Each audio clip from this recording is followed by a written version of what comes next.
Assalamualaikum warahmatullahi wabarakatuh.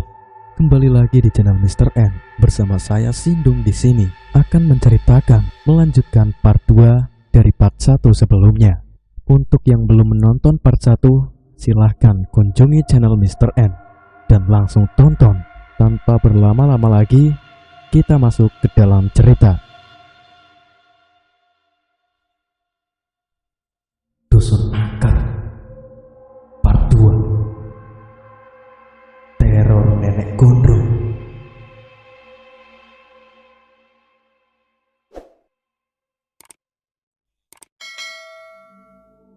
Pak Tohar yang lebih dulu sampai disambut sopir dan kernet truk tersebut.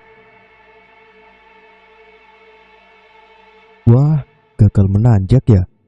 Cuma 4x6 ya, ujarnya.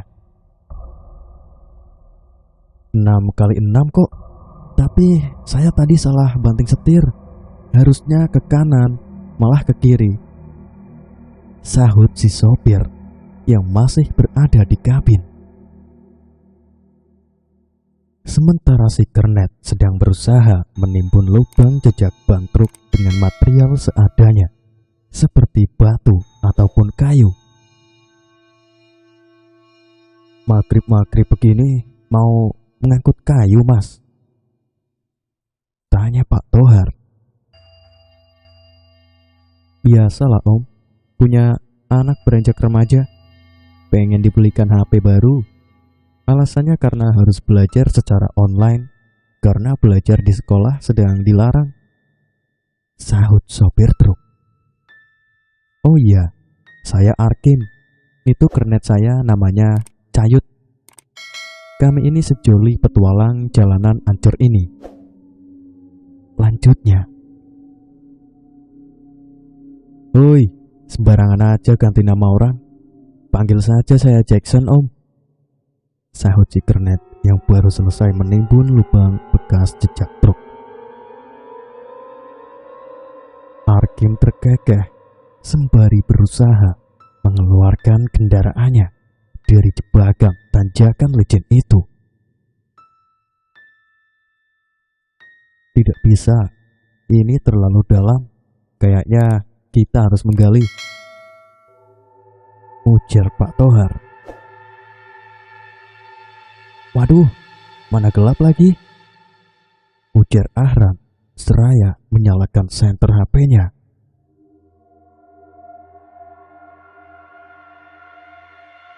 Yud, ambil linggisnya. Kalau tidak digali, banyak akan tetap muter di situ-situ aja, seru Arkin seraya menengok ke arah Cayut dan Pak Tohar serta yang lainnya.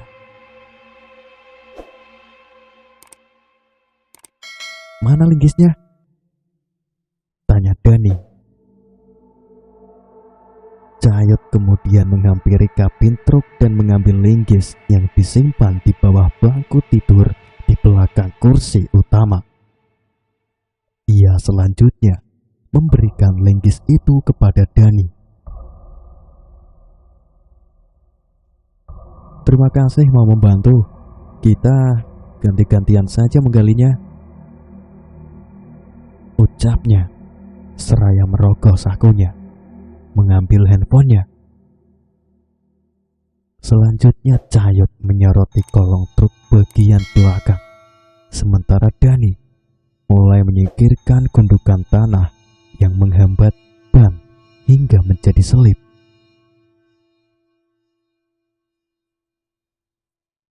Game, coba maju, seru Cayut saat Dani selesai menyingkirkan gundukan tanah di kolongan truk.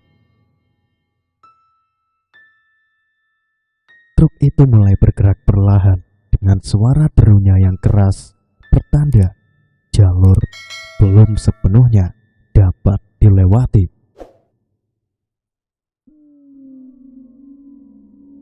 Ayo bantu dorong, seru Pak Tohar yang dibantu Ahran mulai mendorong truk. Mendorong truk trailer susah juga, punya 2 badan sih, keluhnya.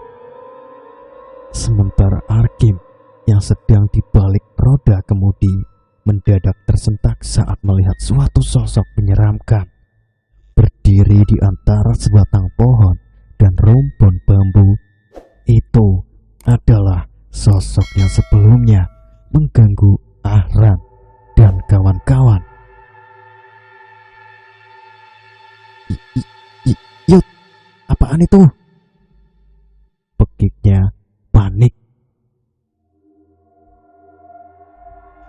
Apaan emang? Sahut Cayut sambil berlari ke arah gas biar truknya bisa naik. Kurasa ban belakangnya sebentar lagi bisa naik, ujar Pak Tohar seraya kembali mendorong badan truk dibantu Ahran dan Dani. Hantunya nongol lagi, sudah kayak aja, umpat Ahran.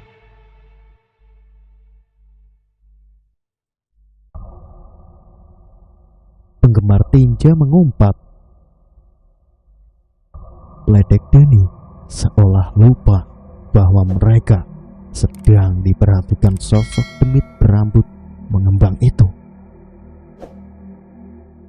Mendadak sosok tersebut berkelebat dan tahu-tahu muncul di belakang Ahran yang posisinya paling belakang setelah Pak Tohar dan Dani. Dan belakang leherku terasa dingin begini, seperti sedang diraba oleh mayat yang sudah dikubur selama 100 hari. Ucap Ahran gemetar. Dani perlahan menoleh ke arah Arhan. Ia pun terhenyak saat melihat sosok tersebut sedang menyeringai di belakang temannya tersebut.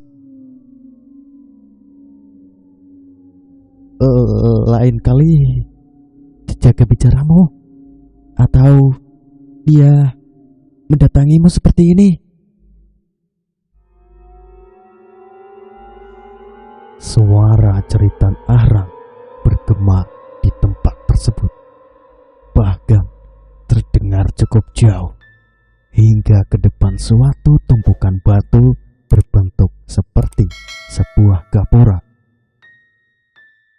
Tumpukan batu itu mengangkangi suatu jalan setapak menuju suatu dusun yang tampak berkabut. Tidak terlihat adanya tanda kehidupan di sana. Hanya rumah-rumah yang terbuat dari kayu dan bambu yang berjejer dengan jarak sekitar 4 meter. Meski tidak tampak tanda-tanda keberadaan manusia, namun samar-samar terlihat siluet hitam dari beberapa sosok manusia yang membawa busur dan anak panah. Sebagiannya terlihat membawa tombak dan senjata sejenis perang. Siluet-siluet tersebut terlihat bergerak sangat cepat menuju ke arah asal tempat di mana suara teriakan terdengar. Mereka bergerak sangat cepat melewati pepohonan, semak belukar hingga sungai kecil. Sementara itu, di mana Pak Tohar dan yang lain sedang berusaha membantu mendorong truk yang banyak selip. Mereka tetap melakukannya meski baru saja diteror sosok mistis. Dan itu belumlah berakhir, karena sosok tersebut bisa muncul sewaktu-waktu.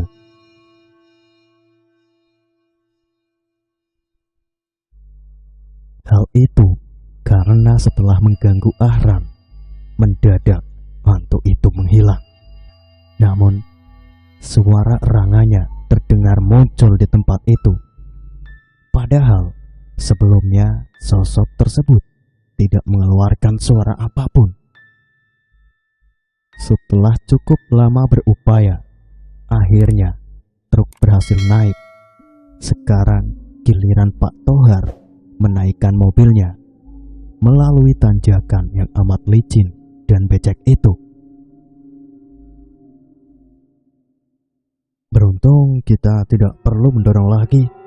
Mobil ini sudah double gardan. Belum lagi winch yang siap sedia. Ucap Pak Tohar dengan bangga.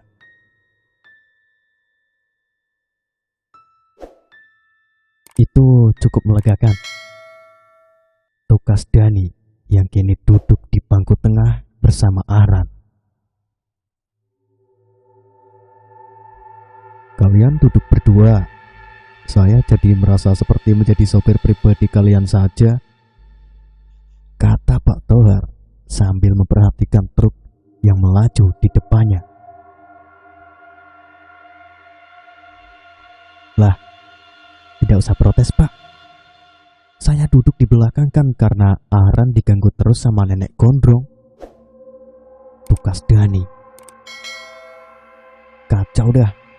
Suara nenek itu masih terdengar, gumamnya. Tiba-tiba Pak Tohar mengerem mobil dengan mendadak, membuat para penumpangnya terpelanting. Astaga, di jalan hancur begini kok bisa-bisanya berhenti mendadak, seperti habis ngebut, Pak. Protes Dani sambil melihat ke arah truk yang juga tengah berhenti.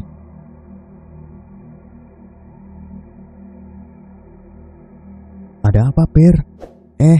Kim? Seru Pak Tohar seraya melihat ke arah kepala truk di mana Arkim terlihat keluar dari sana. Ada yang melemparkan potongan batang pohon ke tengah jalan, Pak. Itu jelas sangat mengganggu. Saya sama Cayut terpaksa harus menyingkirkan dulu kayu-kayu ini, sahut Arkim seraya menoleh ke belakang ke arah mobil Pak Tohar. Astaga, gumam Pak Tohar seraya keluar dari mobil. Setengah berlari, ia menghampiri Arkim yang sedang mencoba menyingkirkan potongan kayu gelondongan bersama Cayut.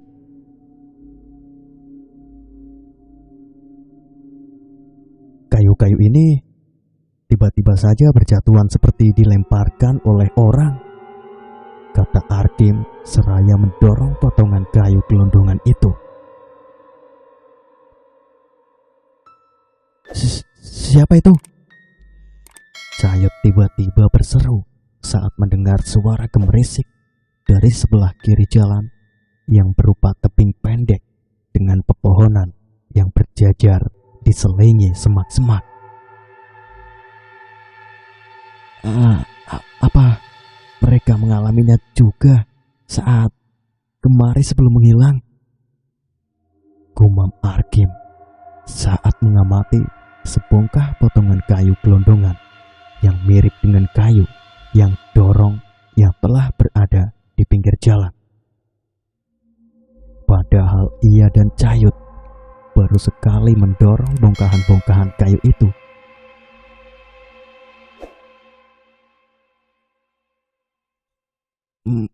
Maaf, mereka menghilang. Maksudmu?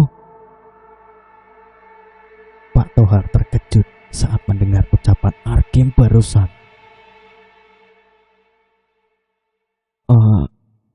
Tidak.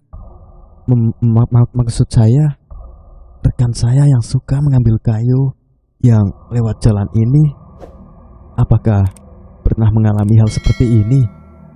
Begitulah, Pak. Tukas Arkim tergagap. Tidak perlu berkilah, jujur saja, saya kemari karena ingin mencari teman kami yang menghilang saat hendak mengambil muatan di ujung hutan sana. Katakan, siapa temanmu yang sedang kalian cari? Kata Pak Tohar, seraya menatap penuh selidik ke arah Arkim yang sedang berdiri mematung di depan bongkahan membongkah kayu itu. Pemirsa Mr. N, itulah tadi cerita horor berjudul Desa Angker Part 2, Teror Nenek Gondrong. Bersambung di sini. Nantikan lanjutan ceritanya hanya di channel Mr. N. Wassalamualaikum warahmatullahi wabarakatuh.